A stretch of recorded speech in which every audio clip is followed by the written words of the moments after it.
नमस्कार। आज हम बात करने वाले हैं मेष राशि के एक बहुत ही गहरे रहस्य के बारे में। एक ऐसे दिव्य कवच के बारे में जो उन्हें अनदेखे खतरों से हमेशा बचाता है। तो सबसे बड़ा सवाल यही उठता है कि आखिर मेष राशि में ऐसी क्या खास बात है कि भूत प्रेत जैसी नकारात्मक शक्तियां भी उनसे दूर भागती हैं।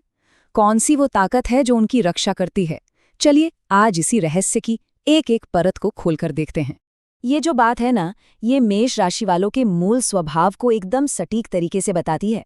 सोचकर देखिए, जिंदगी में कभी ना कभी तो ऐसा मौका आया ही होगा जब कोई ऐसे रास्ते से गुजरा हो जहां जाने से आप जानते हैं बाकी लोग डरते हैं, जैसे कोई सुनसान सड़क हो या शमशान का रास्ता। लेकिन मेष राशि वाले वो बेखौफ आगे बढ़ जाते हैं। और ये सिर्फ बहादुरी की बात नहीं है, ये कुछ और है। एक तरह की कह सकते हैं अस्वाभाविक निडरता।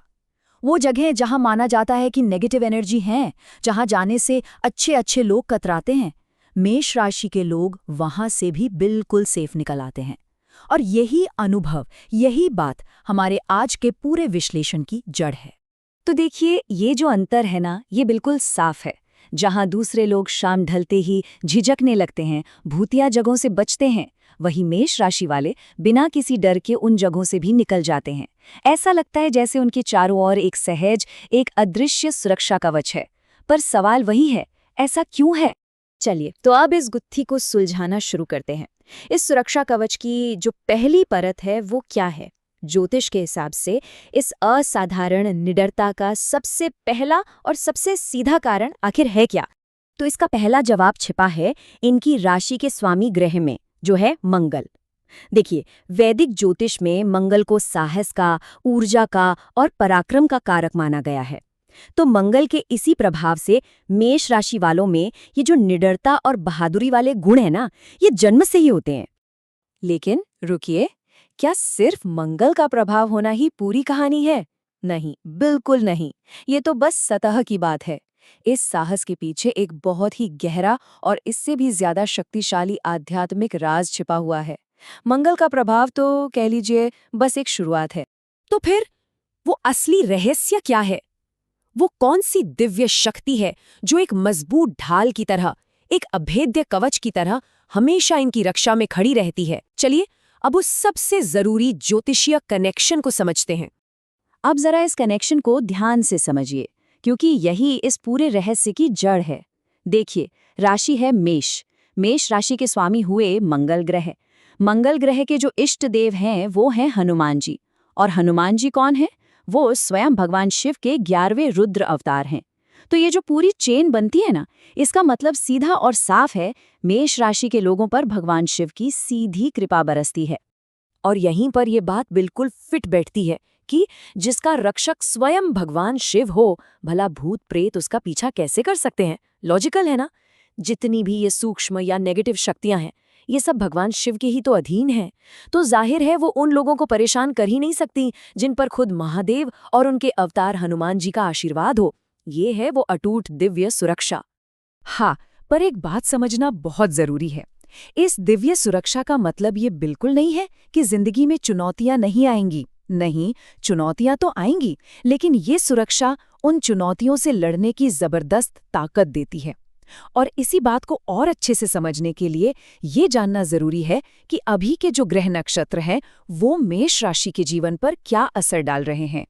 तो चलिए अब आगे बढ़ते हैं और देखते हैं कि मौजूदा ग्रहों की स्थिति मेष राशि वालों के लिए क्या इशारे कर रही है और उन्हें अपने जीवन में आगे कैसे बढ़ना चाहिए। अगर हम अभी के गोचर पर नजर डालें तो देखिए, शनि जो कर्म और लाभ दोनों के स्वामी हैं, वो साफ साफ कह रहे हैं कि सफलता के लिए बहुत मेहनत और संघर्ष करना होगा। फिर दूसरे भाव में भगवान विष्णु विराजमान है, जो साहस भी बढ़ाएंगे और धन भी लाएंगे, मतलब पैसों के मामले में और अपनी वाणी का सही इस्तेमाल करने पर फायदा होगा। 5वें घर में केतु हैं, तो वो इंसान को धर्म और सेवा की तरफ खींचेंगे। और राहु लाभ वाले भाव को देख रहे हैं, जिसका सीधा मतलब है कि दूसरों के भरोसे मत बैठिए, अपने दम पर किए गए प्रयासों से ही बड़ा फायदा मिलेगा। और हाँ, एक बहुत ही महत्वपूर्ण ग्रह गोचर है जिस पर ध्यान देना जरूरी है, और वो है शनि की 7.5। इसका पहला फेज, पहला चरण शुरू हो चुका है और 27 जून के बाद दूसरा चरण भी शुरू हो जाएगा। अब इस दौरान हो सकता है कि थोड़ा अकेलापन महसूस हो, थोड़ा भटकाव सा लगे, लेकिन ये याद रखना है कि ये एक बहुत बड़ी कॉस्मिक प्रक्रिया है जिसका मकसद आखिर में आपको विकसित और परिपक्व बनाना ही है। तो सवाल अब ये है कि जब ये सब ब्रह्मांडीय लहरें इस तरह से असर डाल रही हैं तो इनसे निपटा कैसे जाए, इन चुनौतियों का सामना कैसे करें और किस्मत को अपनी तरफ कैसे मोड़ें? देखिए, इसका जवाब ज्योतिष से ज्यादा हमारे अपने कर्मों में छिपा है। तो चलिए अब हम इस विश्लेषण के आखिरी और सबसे जरूरी हिस्से की तरफ चलते हैं। अब हम उन उसूलों की बात करेंगे जो मेष राशि वालों को किसी भी मुश्किल से निकलने और कामयाबी हासिल करने में मदद कर सकते हैं। तो ये कुछ बहुत ही जरूरी बातें हैं। हमेशा दिल में सच्चाई रखकर चलिए, धर्म के रास्ते पर बने रहिए, दुनिया की छोड़िए, खुद पर भरोसा रखिए। बुरे वक्त में खास तौर पर सब्र का दामन मत छोड़िए। और हाँ, कर्ज लेकर कोई भी नया काम शुरू करने से बचिए। ये सिर्फ सलाह नहीं है, ये सफलता के असली सूत्र हैं। और ये सारी बातें हमें वापस शनिदेव पर ले आती हैं। उन्हें कर्म फलदाता कहा जाता है। इसका मतलब है कि वो किसी के साथ नाइंसाफी नहीं करते, वो तो बस हमारे कर्मों का फल हमें लौटाते हैं। इसलिए अगर हमारे कर्म सही हैं, धर्म के रास्ते पर हैं, तो यकीन मानिए शनि की 7.5 का असर भी आखिर में अच्छा ही होगा। तो आखिर में बस एक ही सवाल सोचने के लिए रह जाता है। अगर किसी का सबसे बड़ा सुरक्षा कवच उसका अपना धर्म और उसके नेक कर्म हैं, तो फिर दुनिया की कोई भी चुनौती, चाहे वो ग्रहों की वजह से हो या किसी और ताकत की, सच में उसे हिला भी कैसे सकती है?